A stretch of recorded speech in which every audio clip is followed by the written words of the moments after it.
Interesting. And staying with the royals, Esther, we've seen a foul attack on King Charles and Queen Consort Camilla.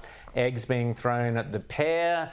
Thankfully, none of them hit the mark, obviously. But the King and Queen Consort remained, undeterred by this. But let me guess, this wasn't.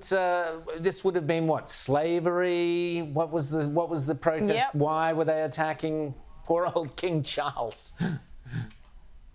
I know, well, you hit the nail on the head. It was a lone attacker, and he was doing it to express his outrage and his frustration over slavery and colonialism. And what's incredible is these half-wits always think they're doing it in defense of people that look like me, when really we just want to get about our, move on with our lives and just, actually manage to live properly.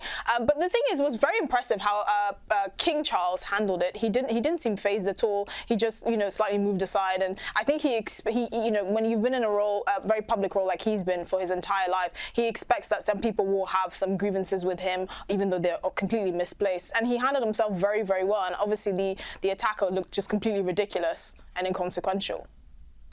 Fantastic. Excellent reporting there. Sorry, had to throw in the pun, Esther.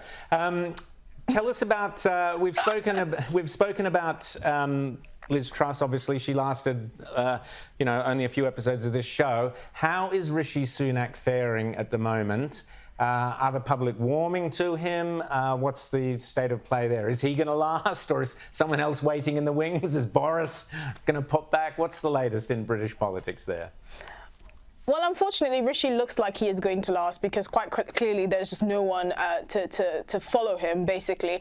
This week, the former cabinet member, Gavin Williamson, had to resign because it was revealed that he was bullying a lot of his colleagues, which is obviously not very good for Rishi Sunak, because if you say that integrity is going to be at the heart of the government, you don't bring back someone who's had, years and years of complaints against him for his foul behavior towards his colleagues. But I think the general mood with Rishi Sunak's premiership is that it's very confused. It's very, it's all over the place. We don't really know what to expect. People still don't know what packages they're going to expect in terms of government assistance to deal with this energy crisis that we're facing. Jeremy Hunt probably remains the most unpopular Conservative on the planet, just second to Matt Hancock. So it's completely all over the place. I do still think it's too soon to tell in terms of where we stand in a general election. Labour still do have the lead in the polls, but I'm not inspired by Rishi Sunak's premiership at all. I think the fact that he went to COP27 is a complete joke. I think it's complete madness, and I don't feel very inspired by his premiership at the moment. I agree with you, Esther. Well, I'm glad we've got you there to sort out the confusion for us. So thanks so much, Esther. We'll speak to you again next week.